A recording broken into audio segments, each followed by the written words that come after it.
fizeram uma abordagem sobre o, como está o cenário europeu, né, tanto em relação à definição do regime de responsabilidade para sistemas, para danos provocados por IA, e o Tariq, que também é advogado, colocou as dificuldades que eles estão vendo na implementação do AI Act dentro desse novo contexto em que os europeus estão se questionando se não houve excesso de regulação e se isso pode ou não atrasar o desenvolvimento tecnológico, em particular o desenvolvimento de IA, né? Por outro lado, a Costanza falou desse movimento, é um projeto dela que é financiado pela Comissão Europeia, ela está fazendo comigo,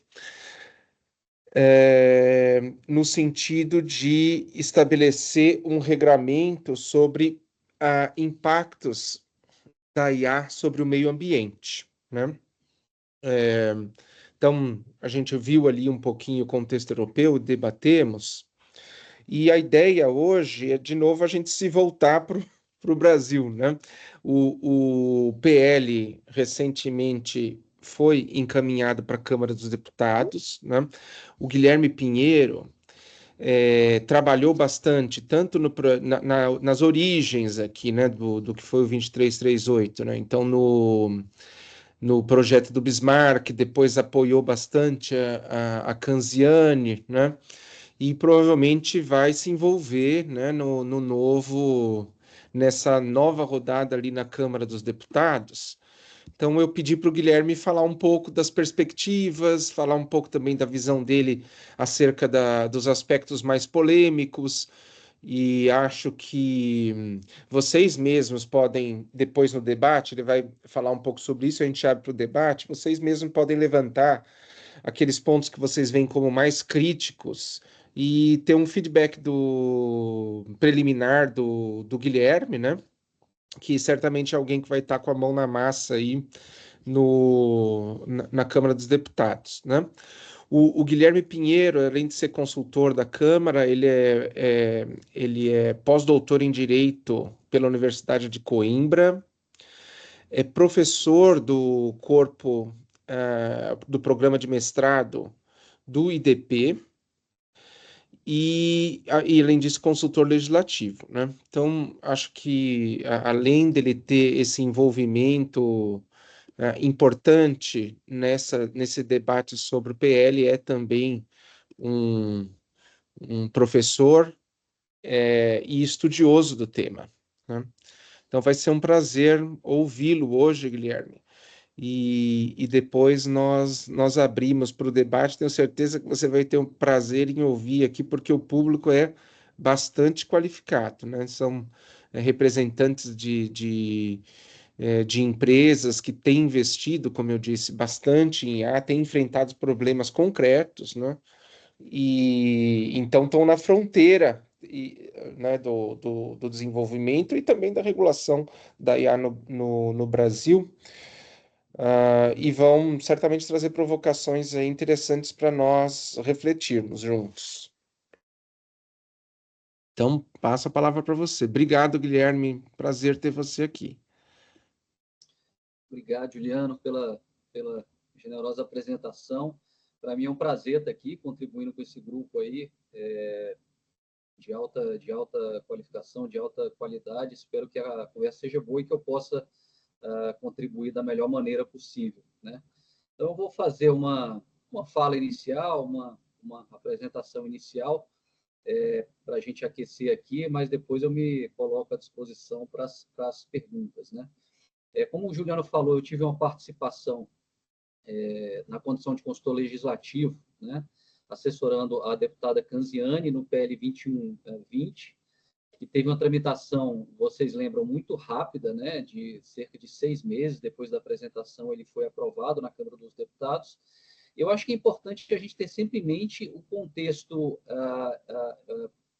político da época e o contexto, digamos assim, de pressão mundial e de contexto mundial, né? Então, a inteligência artificial, a gente ainda não tinha essas ferramentas que se popularizaram mais, como o ChatGPT, mais recentemente o DeepSeek, Então, era uma coisa um pouco distante das pessoas, né? E essa legislação na Câmara, ela então correspondeu a essa visão de mundo na época ali ainda, em 2021, né? A gente ainda estava ali na pandemia, e o projeto ele foi bastante enxuto, bastante principiológico, essa era a ideia na época mesmo, tanto do autor, que era o deputado Bismarck, que vem de um partido de uma linha um pouco mais à esquerda, quanto a deputada Canziani, um partido mais de centro, mas que tem uma proposta liberal mais na economia, e houve um diálogo, uma conciliação, e o projeto foi aprovado com uma margem muito ampla na Câmara, né?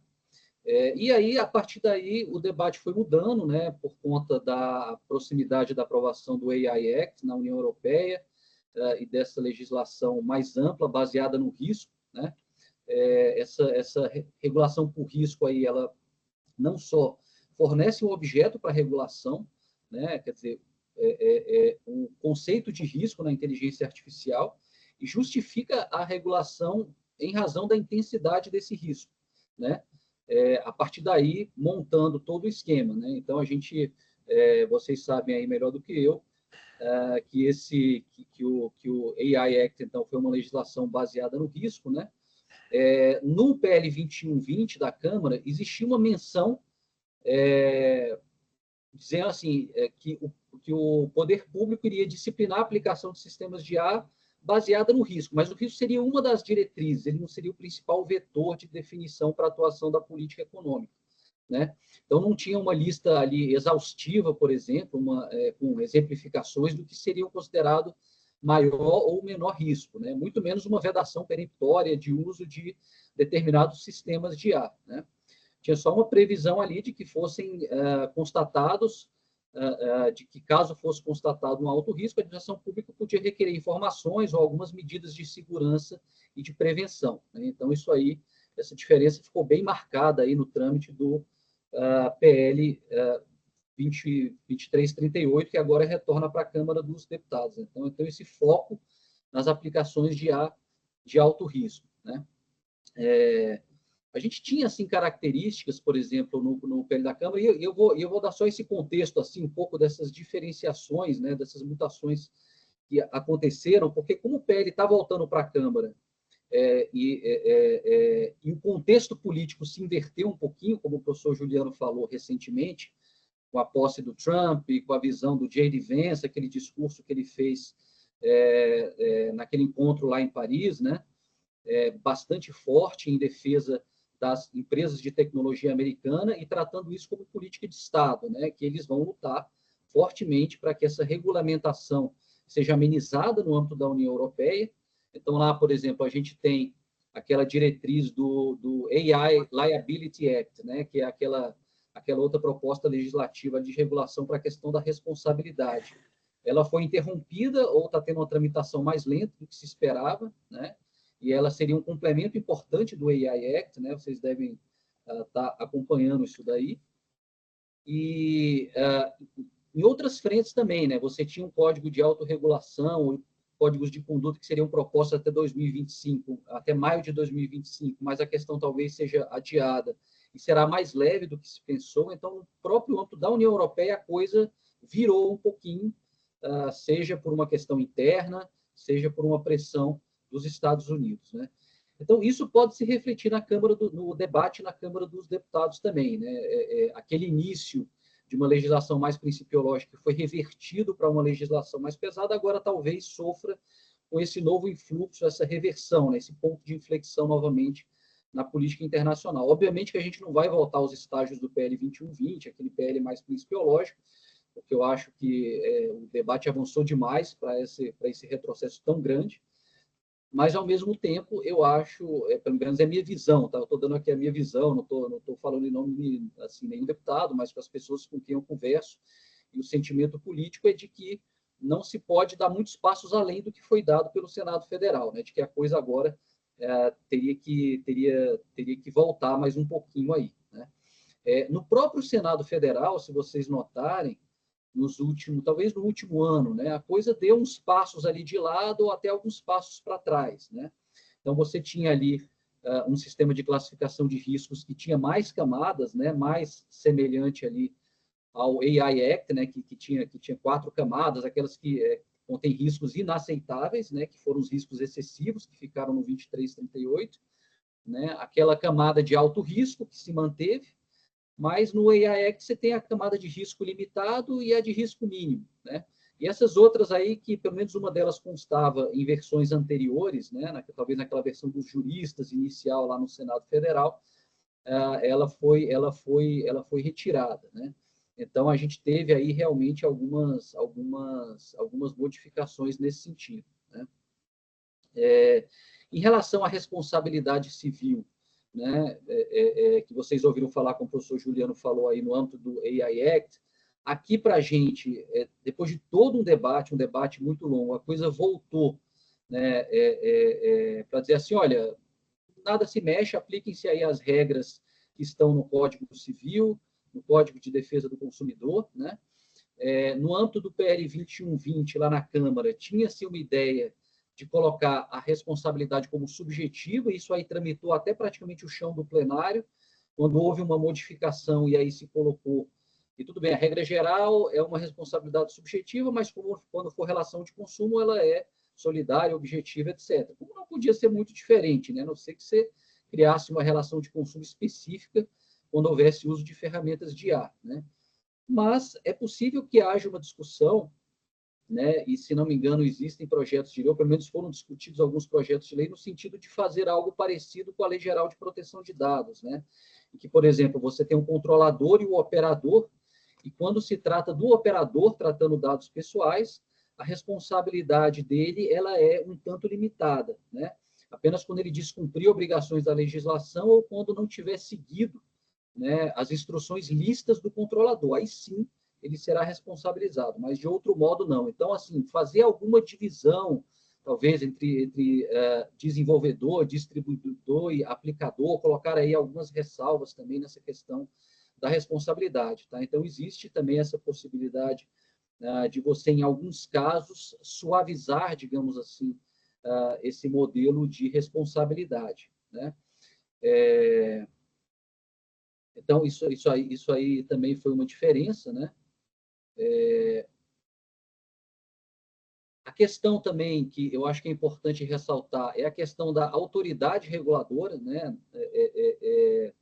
Tanto no âmbito do PL 2120 quanto no âmbito do 2338. Então, essa ideia da Câmara inicial foi um pouco resgatada na reta final do Senado Federal, e eu acho que ela vai se firmar na Câmara dos Deputados. De novo, dando aqui a minha opinião de contexto político, e assim, fazendo um apanhado das opiniões das pessoas com quem eu converso, né? Mas no PL 2120, você tinha um modelo de competência fragmentada, né? Cada entidade ou órgão da administração pública setorial, com competência específica, tinha uma atribuição para regular e fiscalizar os sistemas de IA no âmbito da sua competência específica, obviamente levando em conta todas aquelas regras gerais que estavam dispostas no 2120, né? Embora fossem em número menor do que a do PL aprovado no Senado, havia ali regras que tinham que ser seguidas, mas cada entidade, órgão regulador setorial teria essa competência regulatória e fiscalizatória, né? E a ideia ali é que a inteligência artificial ela de certo modo, uma mera ferramenta, né, para a prestação de serviços. Então, ninguém melhor do que os próprios entes regulatórios setoriais para entender de que forma essas ferramentas são utilizadas na prática e podem impactar os usuários e consumidores dos seus setores, né? E aí regular essas ferramentas de inteligência artificial de acordo com as especificidades de cada setor. E essa ideia voltou na reta final do 2338, de certo modo, né? Obviamente que ali no 2338, para os setores que não têm uma agência reguladora específica, um órgão regulador específico, a Autoridade Nacional de Proteção de Dados fará esse papel, né? Então ela será desempenhará o papel de aglutinadora disso daí, mas isso não tira o fato de que as várias agências reguladoras setoriais elas poderão exercer ali uma função e uma competência regulatória e fiscalizatória no seu setor específico, né?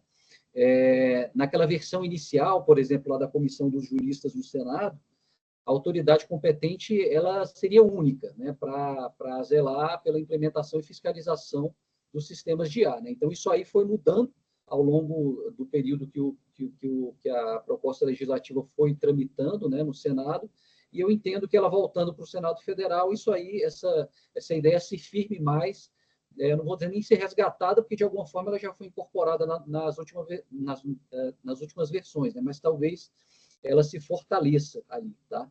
Então, a NPD vai acabar sendo essa autoridade coordenadora, né, do Sistema Nacional de Regulação e Governança de IA, vai pedir normas vinculantes de caráter geral, né, mas, ao mesmo tempo, isso aí vai ter que haver um diálogo institucional ali com as autoridades setoriais, né, que vão ter, sim, competência regulatória e fiscalizatória nos seus setores específicos. Aí a gente vai ter que ver como é que vai ser esse caráter residual, se vai ser só um caráter residual, se vai ser assim, como é que vai ser, né, esse tipo de diálogo aí, tá? Então, isso aí também vai ser bastante interessante, né? Teve uma discussão também, que essa não foi resgatada, embora alguns digam que seja supérfluo, né, mas não foi resgatada no âmbito do 2338, que foi sobre a questão da competência exclusiva da União para tratar de normas de informática, né? E aí é um medo que houve na LGPD também, eu não sei se vocês se lembram, né, tramitou uma PEC que transformou a proteção de dados pessoais em direito fundamental, né, inserindo ali um inciso no artigo 5º da Constituição, mas essa mesma PEC também trazia uma competência legislativa. Agora não vou lembrar se era exclusiva ou privativa, tá? Acho que era privativa da União para legislar sobre proteção de dados, tá? E queriam fazer a mesma coisa também com relação à inteligência artificial, derivando daquela competência para regular sobre informática, tá? Para legislar sobre informática. Então, isso aí também talvez seja algo no sentido de segurança jurídica, que é o medo que municípios, estados queiram também legislar diretamente sobre o assunto, né? O que seria, do ponto de vista dessa visão, inconstitucional, e isso caminharia no sentido de dar mais segurança jurídica, né? Então, houve aí toda essa modificação, existe todo esse contexto de fundo aí político, né, que a gente pode conversar um pouco mais para onde isso vai, né?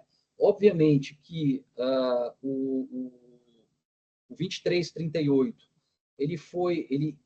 a forma como ele foi estruturado, eu acho que, assim, não só do ponto de vista formal, mas também material, pode sofrer aperfeiçoamentos, né? Eu acho que ficou muito confusa essa divisão que você tem ali, né? Você tem, assim, regras que incidem sobre sistemas de inteligência artificial para todos os atores em geral. Eu acho que, assim, daria para a gente organizar um pouco mais. Olha, regra para todos. Regras para sistemas de IA que envolvam grupos vulneráveis. Deixar isso, assim, de forma mais separada, mais clara, mais didática, para que depois não haja uma confusão interpretativa, para que depois não haja uma sobreposição até de competências dos órgãos setoriais com a NPD, o que é regulação geral, o que é regulação específica, né? Aí você tem IA para sistemas de IA de alto risco, né? E você tem ali uma divisão de quais são os direitos que esses sistemas geram e regras de governança, regra para distribuidores, regras para desenvolvedores, né? Aí depois você entra nas regras específicas para IA de propósito geral e generativa. E depois você tem regras específicas para IA geral e generativa que tenha risco sistêmico, né? Enfim, e aí você tem uma série de outras discussões que vamos dizer assim, saíram do âmbito do 2338 no Senado, mas que podem voltar para a Câmara, né? Eu diria, por exemplo, assim, essa questão aí da empregabilidade, da proteção dos direitos trabalhistas, que é algo que certamente vai ser debatido na Câmara, né? Uma outra questão aí seria a questão dos direitos autorais e direitos conexos, que eu acho que é algo que certamente também vai ser debatido, a gente pode falar disso mais para frente. Uma outra questão também que pode ser debatida aí é a questão, falei de direitos trabalhistas, falei de direitos autorais, tem mais uma aí que está me faltando, tá? Mas, enfim, professor Juliano, isso é uma visão geral aí para a gente começar o diálogo, tá? E eu acho que tem bastante coisa aí para a gente poder conversar. Fico à disposição. Perfeito, Guilherme. Achei que você deu um bom panorama e eu vou começar com algumas questões, só uma provocação inicial, porque eu tenho certeza que os demais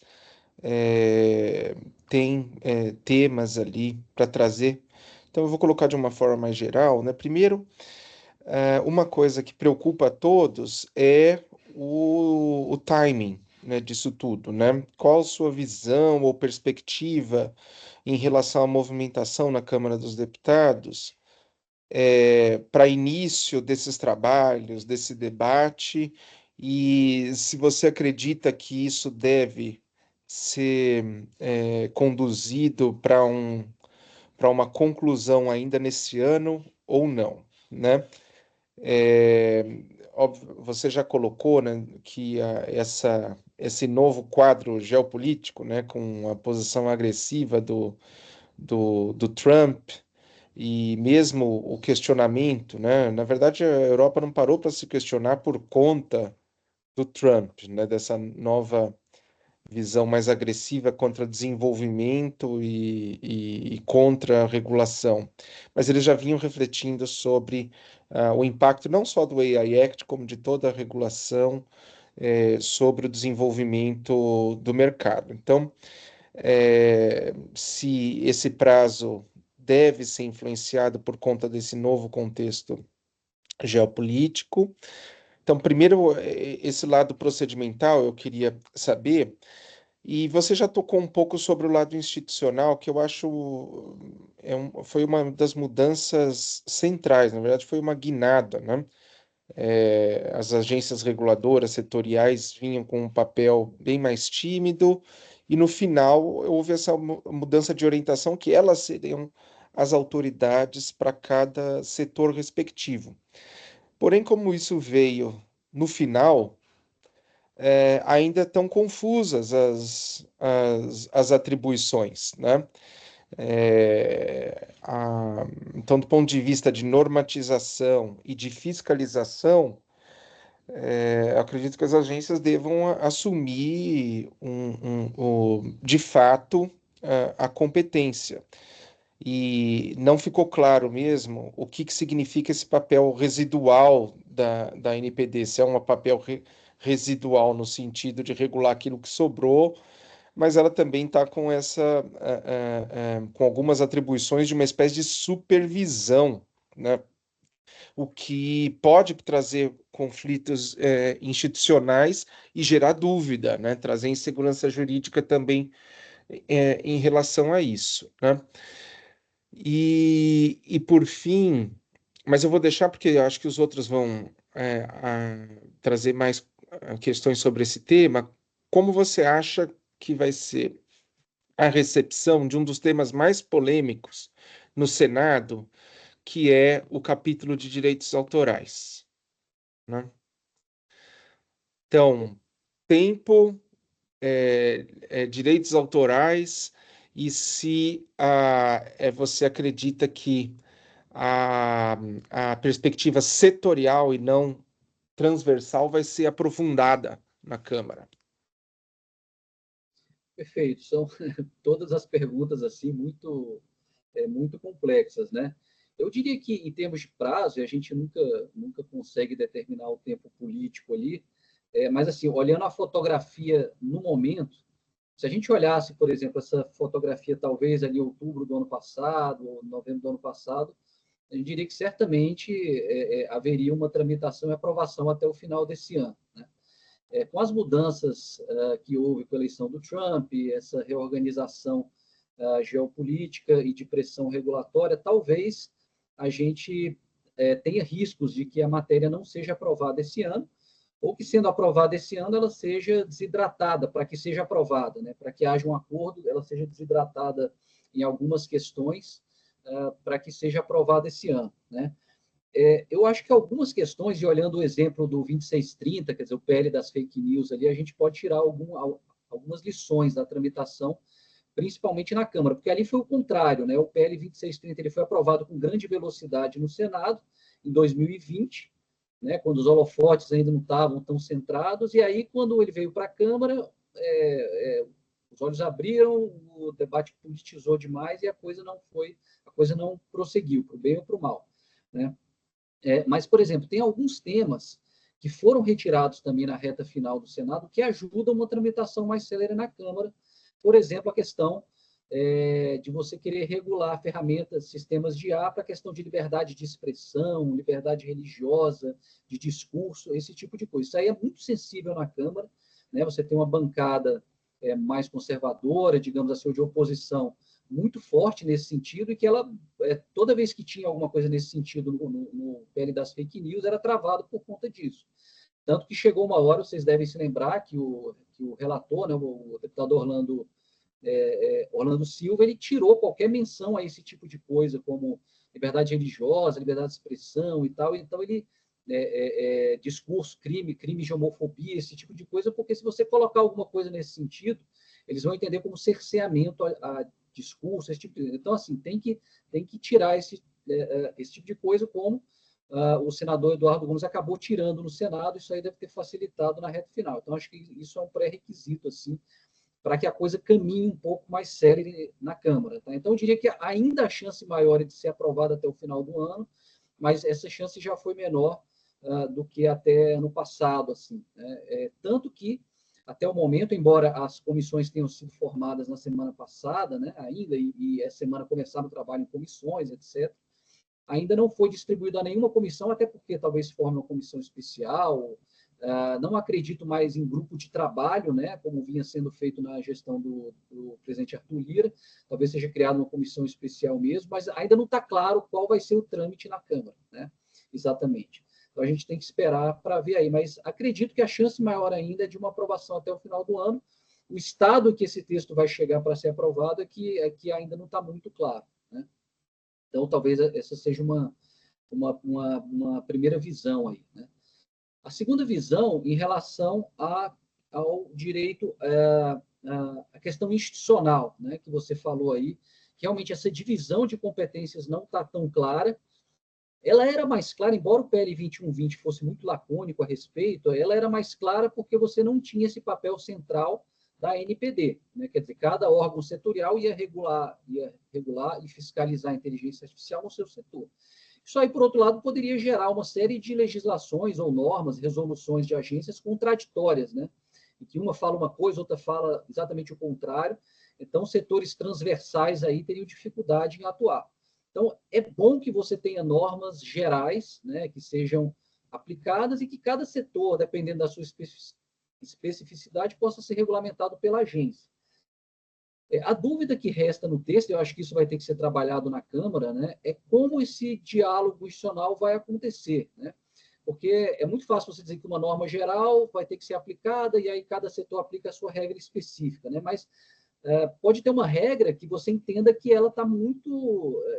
uma norma geral que a NPD edite, né, que algum setor entenda que ela está muito específica ou direcionada a um determinado setor, né? Isso aí pode ter um conflito de competência. Ela está tendo uma invasão da NPD na competência para regular sistemas de IA daquele setor, de telecomunicações, de eletricidade, qualquer que seja, né? Isso aí tenha repercussões. Embora a NPD seja um órgão transversal e multissetorial, porque a proteção de dados ela tem essa natureza, e a NPD esteja acostumada a lidar com isso, obviamente que você, quando a NPD ela vai lidar com o tratamento de dados pessoais em setores específicos, sempre pode haver também esse conflito, né?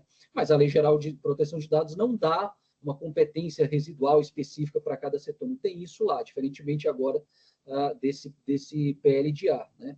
Então, eu vejo problemas aí, eu acho que isso aí tem que ser melhor trabalhado, sim, na Câmara, para evitar insegurança jurídica mesmo, né? E para que uma empresa que vai atuar no setor não tenha que ficar respondendo ao mesmo tempo a NPD, mas as agências setoriais, e haver disputa de conflito institucional, isso aí prejudicar o desenvolvimento da IA no Brasil. Também eu vejo exatamente, lendo o texto ali, está confuso, não está claro essa divisão de competências, e como isso vai ser resolvido, né? Se a NPD que vai ter a palavra final, algumas pode ser até entendido que haja ali, depreendido dessa capacidade de supervisão, um direito de recurso, sei lá, por exemplo, né? Você tem uma decisão de uma agência reguladora, vou recorrer para a NPD, porque a NPD tem uma competência de supervisão, então ela que vai decidir sobre determinada questão em última instância, né? Enfim, isso aí não está muito claro, né? E a última questão é a questão dos direitos autorais, né? que eu acho que também não está bem esquadrinhada, quer dizer, a gente sabe que tem um lobby, assim como aconteceu no PL das fake news, teve um lobby muito grande dos artistas, de alguns produtores de conteúdo, né? Esse foi um dos pontos que definitivamente travou o PL das fake news na Câmara, né? E esse lobby dos artistas, embora muito forte, né? Eu acho que alguma coisa aí vai ter que ser revista, né? Primeiro, com relação aos datasets, né? Com as bases de dados ali. Eu acho que você colocar esse custo de pagamento dos direitos autorais, e eu acho que a forma como foi escrita ali, que vai ser com base em acordos, em negociações, ainda não está muito clara, né? Se esses acordos não atingirem o termo, como é que isso vai ser resolvido de fato. E a outra coisa é o prejuízo que se pode trazer para os brasileiros e o conteúdo brasileiro em si. Quando uma IA, o sistema de IA, ele for pesquisar numa base de dados, olha, tem um custo para pesquisar conteúdo brasileiro, então eu vou pesquisar só em base de dados estrangeiras, né? Então, isso em prejuízo aos autores brasileiros, aos produtores de conteúdo brasileiros e até aos artistas brasileiros, talvez, dependendo do caso, né? Escritores, autores, enfim. Então, a gente tem que encontrar um equilíbrio aí para que o conteúdo brasileiro não seja prejudicado nesse cenário, né? Porque se você tiver um dataset que é de graça estrangeiro, essas inteligências vão ser treinadas e trabalhar em cima de bases de dados que não são brasileiras, né? Então, isso aí eu acho que é uma coisa que está, vamos dizer, correndo a boca pequena ali. Isso aí também vai ter que ser revisto de alguma forma para que o conteúdo brasileiro não seja prejudicado. Ele pode ser prejudicado se não for remunerado, mas ele também pode ser prejudicado se ele for excluído ou, pelo menos, minimizado em determinadas bases de dados, né? Então, acho que é isso. Perfeito. Assim.